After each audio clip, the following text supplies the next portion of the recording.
is Al McGee with your entertainment ticket. I'm here at Boca Pal Gym, but I'm here with a very successful boxer trainer, Derik Santos. Welcome, Derik. How you doing, Al? How you doing today? Good. Man. First of all, congratulations on your last fight there in Vegas on the undercard of Canelo Khan fight. And, man, your boy knocked him out. Well, yeah, Curtis followed the plan exactly the way John and I had spoken, and he had done everything we asked him to do. We couldn't ask for anything more. But he was a heavy underdog. He wasn't even the favorite. And people were saying, why is he in the ring when at the time Curtis was 25-5, but now he's 26-5. Another guy was 26-0. Well, that's because people don't know boxing business, the insides of boxing business. The kid, I'm not trying to knock him, was 26-0 with 22 knockouts. A lot of unknown opponents from South America. So when you bring a guy like that to the United States, you really don't know. I saw the two fights that he had here in the United States, and all the opponents, they just went straight back and let him do his work. He's a volume puncher. Right. So I knew right then and there, I said, well, Curtis ain't that type of fighter. And highly likely he wasn't going to, or he has never experienced getting hit with anything like Curtis is coming. As you know, as they like to say, as Curtis would say, he didn't know he had the gun.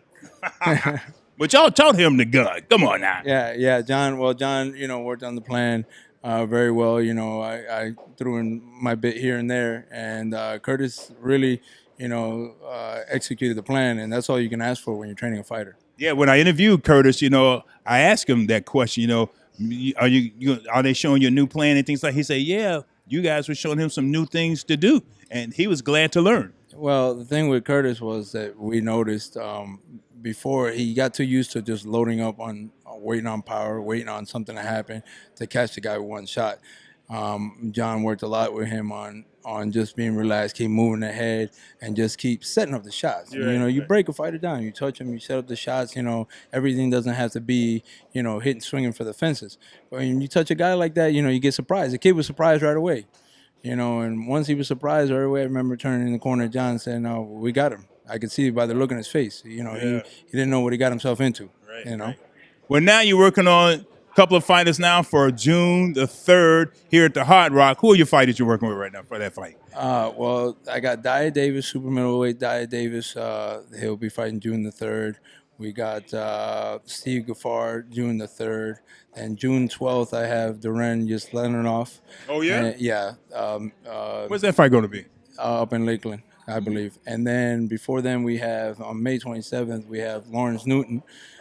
He should be fighting up in New Jersey on May the 27th. And then, of course, Luis Arias, who we just spoke to recently. He'll be fighting June 4th up in Milwaukee. And, we expect great things from all of them.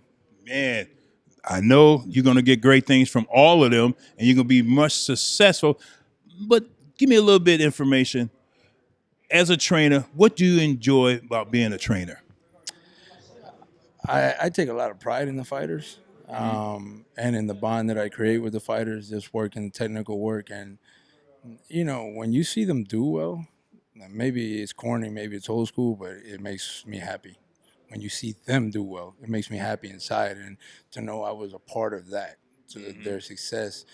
There's times where I've gotten emotional when a fighter does bad. I've gotten emotional when a fighter does well. I mean, you could say it is what it is, but, this game is there's a lot of people in the sport that say it's not personal. It is very personal. You spend a lot of time with these guys. And that's right. Them the best, Yeah, same way. I used to be a college professor, and I understand what you're talking about. When I saw my students do well and they did, oh, my goodness.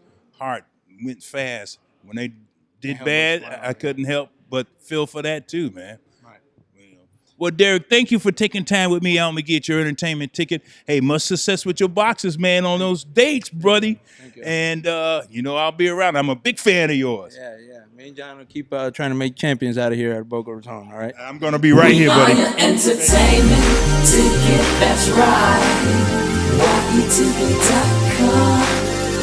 We are your